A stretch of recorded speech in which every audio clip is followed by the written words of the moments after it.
Pascal Struijk bisa jadi pemain termahal di Asia Tenggara jika nanti bela timnas Indonesia. Bek milik Leeds United, Pascal Struijk kembali menjadi sorotan publik sepak bola Indonesia setelah berhembus kabar bahwa PSSI masih berpeluang untuk menaturalisasi pemain berusia 25 tahun itu. Diketahui Pascal Struijk memang sempat menjadi pemain incaran yang akan dinaturalisasi PSSI pada tahun 2022. Akan tetapi bek kelahiran Belgia itu menolak tawaran untuk memperkuat timnas Indonesia. Sebab bek berpostur 190 itu ingin menjadi bagian dari timnas Belanda atau Belgia. Kendati begitu, Kapten Leeds United itu hingga kini masih belum mendapat panggilan dari kedua negara tersebut. Menurut media asal Belanda, Voetbal Primeur, PSSI masih berpeluang untuk menaturalisasi Pascal Struijk. Namun hal itu bukan berarti Pascal Struijk bersedia membela timnas Indonesia. Kemungkinan besar maksud dari host Voetbal Primeur soal Struijk diizinkan adalah sang pemain eligible untuk pindah kewarganegaraan. Sebab Pascal Struijk memiliki darah Indonesia yang mengalir langsung dari kakek dan neneknya. Pascal Struijk merupakan salah satu pemain bertalenta yang kini bermain untuk klub divisi Championship Leeds United. Bahkan, ia juga sempat merasakan kerasnya Liga Primer Inggris bersama klub yang bermarkas di Elland Road itu. Ia juga telah menjadi andalan di lini pertahanan Leeds United dalam beberapa musim terakhir. Pascal Struijk bisa saja menjadi pemain termahal di Asia Tenggara jika suatu saat ia memutuskan untuk membela timnas Indonesia dan dinaturalisasi oleh PSSI. Melansir dari Transfermarkt, pemain kelahiran Antwerp itu memiliki harga pasar sebesar 15 juta euro atau setara 260 miliar.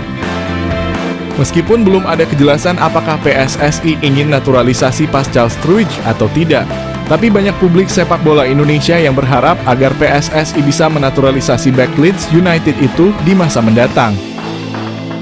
Terlebih, hingga kini Pascal Struijk juga belum sama sekali mendapat panggilan dari timnas Belanda ataupun Belgia. Pemain keturunan jago duel udara eligible naturalisasi, cocok jadi pendamping Tom Haye dan Jay Itzes. Mengupas kelebihan dan kekurangan Pascal Struijk, bek milik Leeds United yang namanya disebut Yusa Nugraha bisa didekati PSSI untuk membela timnas Indonesia. Pemain jago dalam duel udara dan eksekusi bola mati, eligible untuk dinaturalisasi timnas Indonesia. Yusa Nugraha mengupas pemain diaspora, belum lama ini membahas soal Pascal Struijk. Bek berusia 25 tahun itu punya kualitas mumpuni setara Mads Hilgers dan bisa bermain sebagai gelandang bertahan. Karena kemampuannya itu, jika PSSI bisa membuka komunikasi dengan pihak Pascal Struijk, maka ada kemungkinan ia mau membela timnas Indonesia. Komunikasi dengan baik harus dilakukan PSSI mengingat dirinya dikabarkan masih menunggu panggilan Belanda yang menjadi pilihan utamanya di level internasional. Jika Pascal Struijk bisa dinaturalisasi, menarik untuk mengupas kelebihan dan kekurangannya yang bisa menguntungkan ataupun merugikan timnas Indonesia. Salah satu kelebihan yang dimiliki Pascal Struijk adalah versatilitasnya, di mana ia bisa bermain sebagai bek tengah maupun gelandang bertahan. Dengan postur menjulang, yakni 190, Pascal Struijk terbilang andal dalam duel-duel udara. Kelebihan itu membuatnya menjadi pemain yang berbahaya saat situasi bola mati, terutama saat menyerang ke area lawan. Bahkan saat Pascal Struijk dimainkan sebagai gelandang bertahan, ia punya kelebihan dalam mengatur permainan dan mendistribusikan bola atau menjadi deep-lying playmaker. Keunggulan ini membuat Pascal Struijk bisa penyeimbang lini tengah timnas Indonesia, di mana ia bisa memfasilitasi Tom Haye untuk bermain agak ke depan dan fokus mengkreasikan peluang.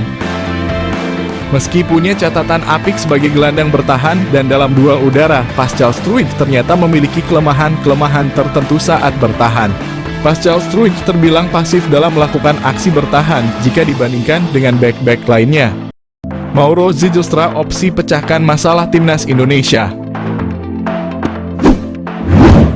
Timnas Indonesia kini memiliki alternatif baru untuk mengatasi masalah di lini depan.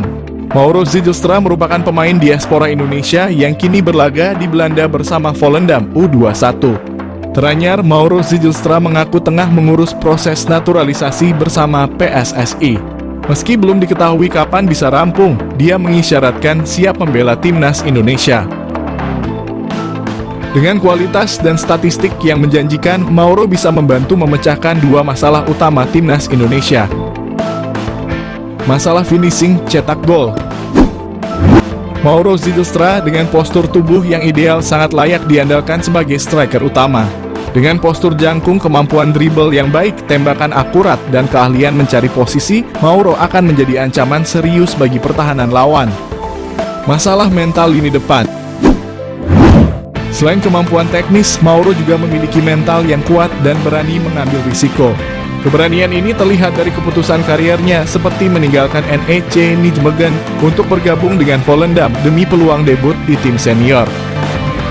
Saat ketinggalan, mentalitas lini depan terkadang diperlukan dan Mauro punya hal tersebut yang bisa membuat timnas Indonesia makin kuat. Alasan Mauro Zylstra ingin bela timnas Indonesia.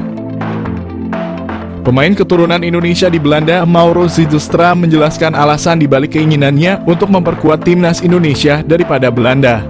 Ia merasa terhormat dengan energi positif yang diterimanya dari para supporter melalui media sosial meskipun ia belum resmi menjadi warga negara Indonesia.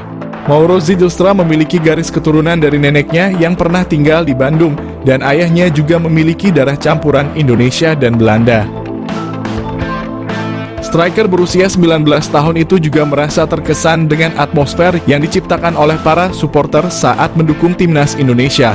Ia mengungkapkan bahwa bermain di Stadion Utama Gelora Bung Karno dengan puluhan ribu penonton yang menyaksikan terasa seperti mimpi yang menjadi kenyataan. Mauro Zylstra memiliki postur tubuh yang ideal sebagai ujung tombak timnas Indonesia.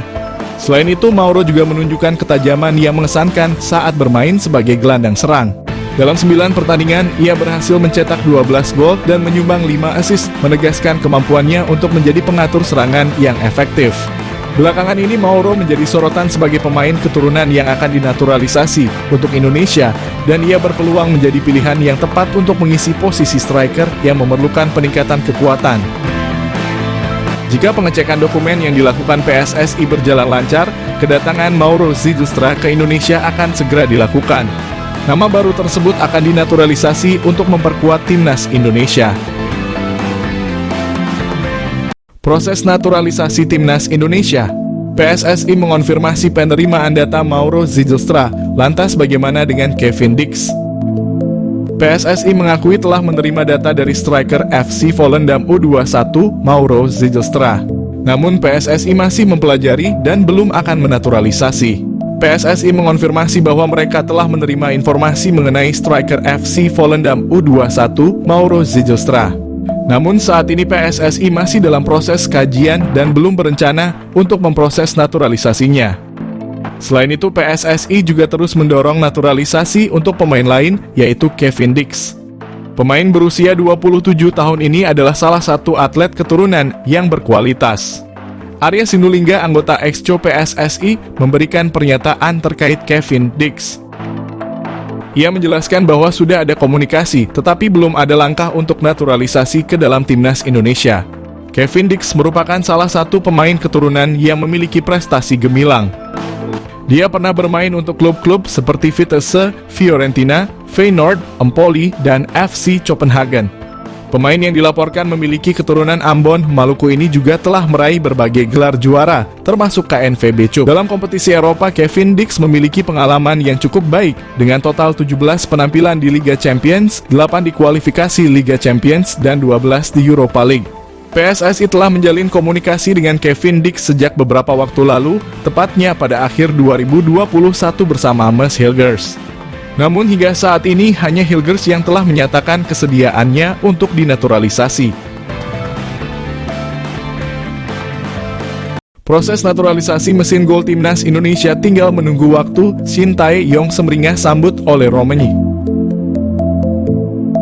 Proses naturalisasi oleh Romani semakin terlihat nyata dengan berbagai indikasi yang bisa memuaskan dahaga Shin Tae-yong akan seorang mesin gol di timnas Indonesia. Shin Tae-yong telah menantikan hadirnya seorang bomber di skuad Garuda sejak lama, lantaran posisi striker masih belum bisa dibilang aman hingga kini.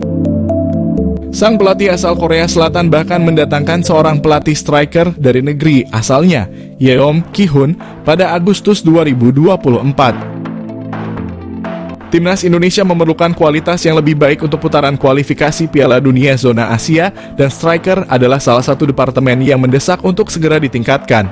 Sementara itu di Belanda ada seorang penyerang yang bermain untuk FC Utrecht di kasta tertinggi Eredivisie pada saat ini. Dialah Ole Romein yang sudah dikaitkan sejak lama dengan PSSI dan bahkan pernah mengaku berkomunikasi dengan Erick Thohir beberapa bulan lalu. Semenjak saat itu, sederet pertanda positif mengikuti Ole Romein seakan dirinya semakin dekat dengan timnas Indonesia. Pada awal Agustus ini, FC Utrecht menjalani laga uji coba kontra Venezia, tim asal Italia yang dibela oleh pemain timnas Indonesia Jay Itzes. Di sela-sela laga tersebut, Romein terlihat foto bareng bersama dua penggawa timnas Indonesia, Jay Itzes dan Ivar Jenner, yang merupakan rekan setimnya di FC Utrecht. Kemudian pertanda semakin kuat karena akun Instagram Romein telah di-follow oleh Erick Thohir. Untuk semakin memperkuatnya, Romein juga mengikuti Vardy Bacediem, agen yang sering bekerja sama dengan PSSI perihal mengurusi naturalisasi pemain keturunan, terutama yang tinggal di Belanda. Berbagai pertanda semakin mengindikasikan bahwa Ole Romein akan menjadi pemain naturalisasi timnas Indonesia yang berikutnya. Tentu hal ini dinantikan oleh Shin Tae-yong yang sudah lama mendambakan kehadiran seorang mesin gol di skuad timnas Indonesia.